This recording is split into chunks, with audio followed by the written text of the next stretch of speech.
আমরা অনেকেই পিসি বা ল্যাপটপে আরডিপি বা ভিপিএস লগইন দিতে জানি না।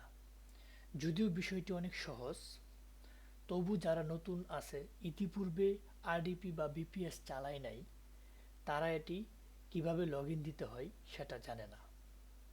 সো আমরা কথা দীর্ঘ না করে এটি কিভাবে পিসি বা ল্যাপটপে লগইন দেওয়া যায় সেটি এখন দেখাচ্ছি। এর জন্য আপনারা প্রথমেই আপনার ল্যাপটপ বা পিসিতে সার্চ বক্সে চলে যাবেন। সার্চ বক্সে যেয়ে আপনারা লিখবেন রিমোট ডেস্কটপ কানেকশন। যখন আপনারা রিমোট ডেস্কটপ কানেকশন লিখবেন, তখন এরকম চলে আসবে কম্পিউটারের মতো, remote desktop connection.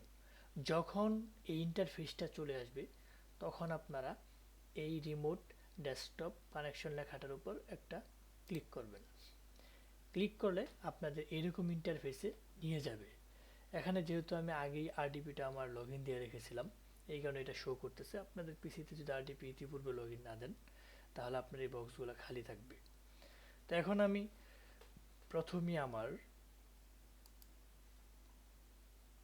Server আইপিটা copy করলাম। কপি করার পরবর্তীতে আমি এখানে নিয়ে বসিয়ে দিলাম। তার পরবর্তীতে আমার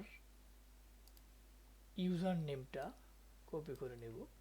ইউজার নেমটা কপি করে নিয়ে, যেহেতু আমি আগে থেকে ইউজার নেমটা এখানে আমার পিসিতে লগইন করা আছে, এখানে ইউজার নেমটা অলরেডি চলে আসছে এখানে, তাই আমার এখানে নতুন ইউজার নেম বসানোর প্রয়োজন নাই। আমরা সরাসরি প্রথমেই সার্ভার আইপিটা বসাবো, তখন ইউজার নেমটা বসায়া আমরা কানেক্টে ক্লিক করব। এখন আমরা কানেক্টে ক্লিক করব। হ্যাঁ, কানেক্টে ক্লিক করলে আপনার এখানে পাসওয়ার্ড চাবে, তাই আমরা আমাদের পাসওয়ার্ডটি দিয়ে দিই। এখানে আমি অর্ধেক পাসওয়ার্ড এখানে রেখে দিছি আমার সেফটির কারণে। হ্যাঁ, পাসওয়ার্ডটি এখানে বসিয়ে দিলাম। ঠিক আছে, পাসওয়ার্ডটি বসিয়ে দেওয়ার পরবর্তীতে আমরা যদি এটা কম্পিউটার সেভ করে রাখতে চাই, তাহলে রিমেম্বার মিতে ক্লিক করব। আর যদি না চাই, এখানে টিক চিহ্ন দেওয়ার দরকার নাই, আমরা ওকেতে ক্লিক করব।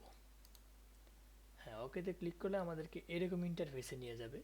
যখন আমাদেরকে এরকম ইন্টারফেসে নিয়ে যাবে, তখন আমরা ইয়েসে ক্লিক করব। ইয়েসে ক্লিক করব। হ্যাঁ, ইয়েসে ক্লিক করার সাথে সাথে আমাদের আরডিপি লগইন হয়ে গেছে।